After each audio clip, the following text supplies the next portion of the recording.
चतुर्थ अध्याय में उल्का मुख राजा की कथा होती है। उल्का मुख राजा जो थे सब भद्रशिला नदी के तट पर भगवान सत्यनारायण की कथा श्रवण कर रहे थे।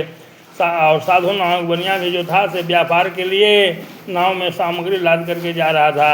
राजा को जब कथा सुनते हुए देखा तो साधु नामक वैश्य को मन में उत्कंठा हो गई कि ये राजा हैं फिर भी भगवान की कथा क्यों सुन रहे हैं। कथा की समाप्ति के बाद जो है सो राजा से पूछा कि महाराज कथा सुनने का कारण कहिए। राजा जो थे से अज्ञानी समझ कर उसको कहे कि देखो मैंने पूर्व जन्म में धर्म कर्म संस्कार किए हैं कि राजा यहाँ जन्म लेकर के सब चीज़ से परिपूर्ण हैं। भाग्य के बारे में कहा गया है कि पूर्व जन्मम कृतम कर्मम दैवम इति कथ्यते। पूर्व जन्म में जो है सो शुभ कर्म है उसी से भाग्य बनता है। पूर्व जन्म में जो दुष्कर्म है उससे दुर्भाग्य बनता है। रोपे बिरवा नीम के आम कहाँ से होए। कोई आदमी जो है से नीम का पेड़ रोपेगा और सोचेगा कि आम का फल फले तो कहाँ से फलेगा।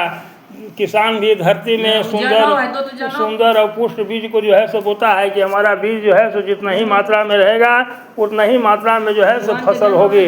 उसके बाद जो है तो सब जो है सो हुआ। उसके बाद जो है सो साधु नामक वैश्य जो था से राजा से कहा, उनकी बात को समझ गया और राजा से कहा कि महाराज हमको कोई संतान नहीं है। राजा कहे कि ठीक है प्रसाद जो है यहाँ से ले जाओ, हमको पत्नी को जो है सो दो, तुम्हारी मनोकामना पूर्ण हो जाएगी। तो शक्ति भक्ति के अनुसार जो है सो कथा श्रवण करना। उसके बाद जो है सो वहाँ से प्रसाद ले आया। 10वें महीने में कन्या रत्न की प्राप्ति हुई। जब घर पवित्र हो गया तो उसकी पत्नी कही कि कथा सुनिए, लेकिन कंजूसी के कारण साधु नामक वैश्य कथा नहीं सुना और कहा कि हम पुत्री के विवाह के समय में हम भगवान की कथा जो है सो श्रवण कर लेंगे।